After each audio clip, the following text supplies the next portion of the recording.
Wow, Ken, this simulator for the 1903 Flyer is so different from the simulator for the 1902 Flyer. It really is. Oh, thank you so much. Thank you. Okay, let's review. So far, we've learned how civilizations throughout history have dreamt of flight. We've seen how the engineering method can be used for solving complex problems and making dreams a reality. And you've applied a bit of the engineering method yourself by building kites and evaluating their performance. So what does all this have to do with NASA today? Well, Anna McGowan at NASA Langley Research Center in Hampton, Virginia has the scoop. How can biology be helpful in designing aircraft? What is the relationship between pressure and force? Why are the computer simulations important to the aircraft design process? The Wright brothers discovered ways to sustain controlled flight. Today at NASA, the challenge is to research ways to make flight safer and more efficient. One piece of research NASA is doing is called the Morphing Project. The Morphing Project is part of the next generation of breakthrough vehicle technologies. It's about designing the airplane of tomorrow and changing the world again in the process, much like the Wright brothers' invention changed the world they lived in. We got the word morphing from the word metamorphosis. The word morph means to change, and we're using a lot of advanced materials and technologies to research how to make airplanes change from one configuration to the other. That's what engineers and scientists in NASA's Morphing Project are trying to do, transform the future of flight. How are you transforming the future of flight? That's a great question. The Wright brothers were inspired by watching birds soar, And they designed their airplanes with wings that could manipulate the wind. The Wrights didn't use flaps on their machines like airplanes have today. In the Morphing Project, we were working on making airplanes as versatile as a bird is. So we're taking some lessons learned from nature, just like the Wright brothers did. We're researching and testing many advanced technologies. One area is called smart materials. We call these materials smart materials because unlike traditional materials, these materials actually move when you apply a stimulus like voltage or heat. They're similar to muscle tissue in this way, so instead of using complicated mechanical gears to move or control parts of future airplanes, NASA is looking at using these smart materials as future control devices on airplanes. Another advanced technology that we're studying is called adaptive structures. In studying the structures for future flight, we're actually looking at technologies that can change the shape of parts of the wing during flight. Why do you want to change the shape of the wings during flight? Well, all wings must be able to adapt to different flight conditions. Birds do this by gently bending and twisting their wings while they fly. In today's airplanes, we're using flaps and slats to adjust the wings to different flight conditions. In the future, we're hoping to enable wings to gently change shape in many different ways, similar to birds. This is one example of an adaptive structure that we're working on. This wing changes shape for different flight conditions. It's designed very different than today's airplane wings. Today's airplane wings are typically hollow to hold fuel, and they're also very stiff. This adaptive wing instead has a center spine to carry most of the aerodynamic load and movable ribs to change shape during flight. We design airplane wings using the principle of pressure.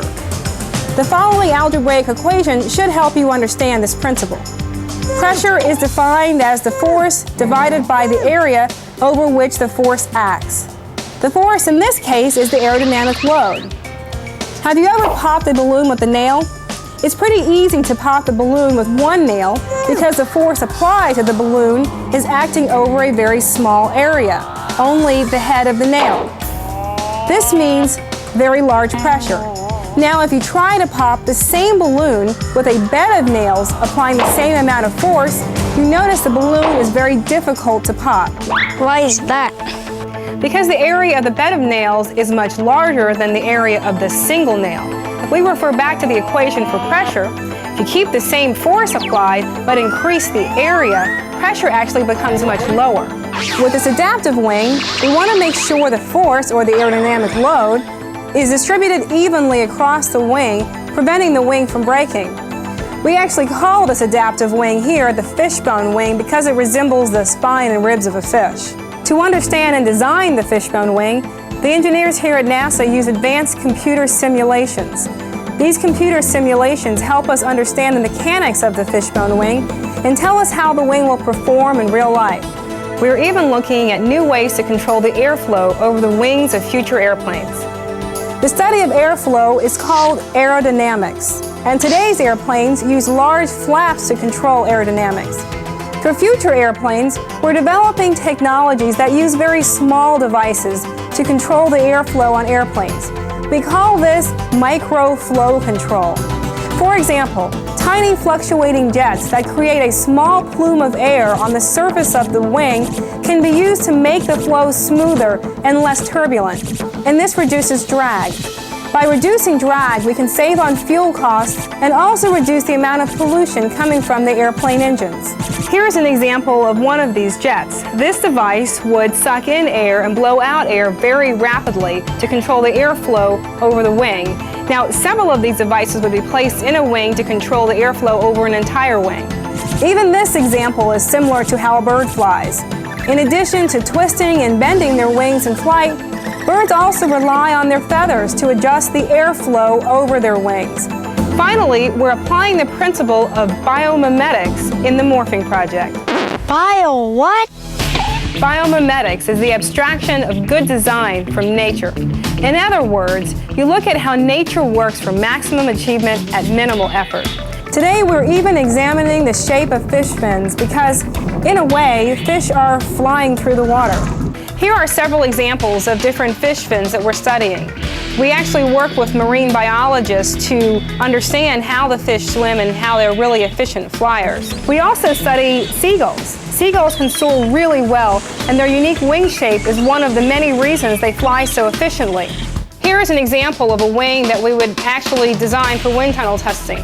We call this the hyper-elliptical cambered span because of the really unique shape and because we use ellipses to design this wing. In the morphing project, we take lessons learned not only from biology, but we also use a lot of advanced technologies, new math, new approaches, and new science to really make future airplanes even safer than they are today. We also want to make them more capable and able to fly in new and different ways. We also want to make them more efficient to help with pollution and also reduce the cost of flying. NASA's morphing project is looking to the future and trying to transform the future of flight. Thanks, Anna. Now it's time for a cue card review. How can biology be helpful in designing aircraft? What is the relationship between pressure and force? Why are computer simulations important in the aircraft design process?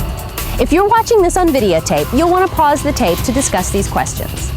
Okay, did you get all that? So far, we've seen how the Wright brothers began powered flight for humans, and we've seen how NASA is working to apply some of the early principles of flight that the Wright brothers perfected. You know, aeronautics sure has seen a lot of changes in the last 100 years. Let's visit Dan Giroux at his web domain.